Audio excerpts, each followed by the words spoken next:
Welcome once again to our Maths and Physics class online, where we teach physics and maths in depth for your understanding. This time around, we're going to be looking at two situations using negative index and resolving it, simplifying it, or otherwise. We're going to be looking at two situations, and we're going to get a fast way or a quick way of resolving negative index and what it denotes. Now we're going to be looking at this. From our last class and the last video, we were able to state that n raised to the power minus a is equal to 1 all over n raised to the power a. That is the law of negative index in indices.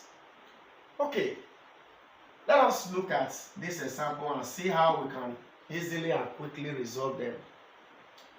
If we are having, for instance, 1 all over 2 raised to power 2 all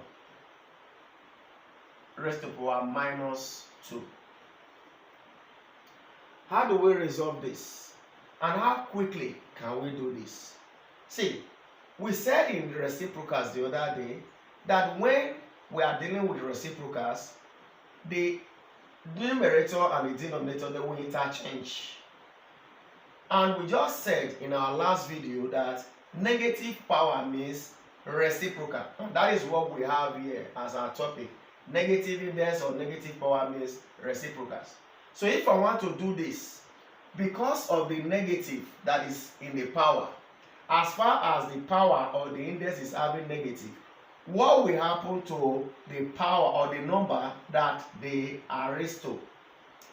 What happens is that the denominator will interchange with the numerator, and the numerator will interchange with the denominator, which makes that one what? 2 raised to the power 2 all over 1. 2 raised to the power 2 all over 1. 2 raised to the power 2 all over 1, meaning this negative has done this work.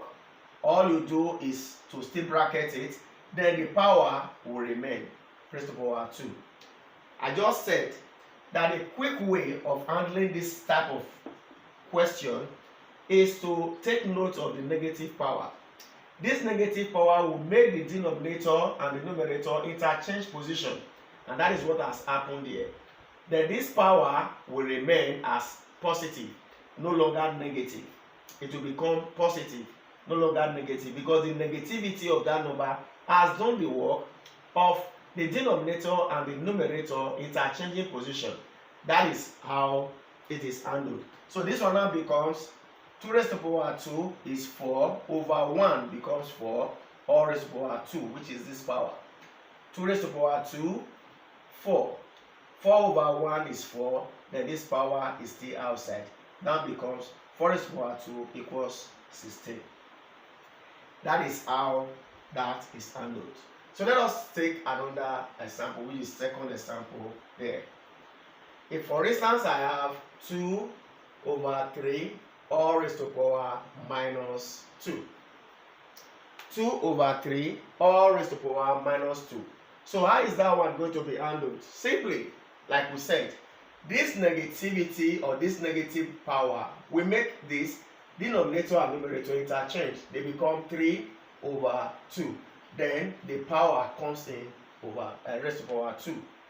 Just note that the negative will do this work of interchanging, but the power remains, the numerical figure or the numerical value of that power remains the same. What happens is that the power, the negativity will change to positivity. But this negativity, what has happened to it? Why did it vanish from the equation? It has done its work. Its work is to make the denominator and the numerator interchange position. Instead of 2 over 3, it becomes 3 over 2, and the power still remains the same. So this one now becomes 3 raised to the power 2 is 9, then 2 raised to the power 2 is 4. So that one gives us 2 over 3 all over raised to the power minus 2 is equal to 9 all over 4. So we are going to be looking at this. How did we get this? Why is it that the power 2 was used to operate 3 and also operate 2? We will look at that probably in our next video. But let us take notes of what we have discussed so far. That when a number is raised to a negative power, what happens is that the negativity will make the numerator and denominator interchange position.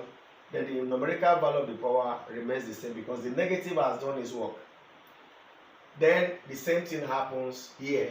The negativity will make the numerator and denominator interchange position, but the numerical value of the power remains the same. So you can now operate it and have answers. So the last one, let us look at this last one.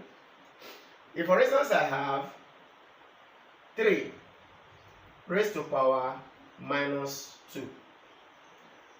How is that one operated? 3 raised to power minus 2. Like we said before, this negativity will make this to change to a fraction, which will make the numerator and denominator interchange position. Like you should remember in our last video when we discussed reciprocal, we said when a number is standing like this on its own without maybe 1 all over or 2 all over or whatever, then it means that the number is over 1. Just like you have this 3 means 3 over 1. That is what it means. 3 over 1. So when a number is standing on its own, it means the number over 1. So we have 3 over 1 in this place. 3 over 1. So I can rewrite this 3 as 3 over 1 or raised to power minus 2. So which is now a fraction that is looking like this. So because the negative here, what will it do? It will make this 3 over 1 change to what? 1 over 3. Or raised to power what? 2. So 1 raised to power 2 is 1. 3 raised to power 2 is what? 9.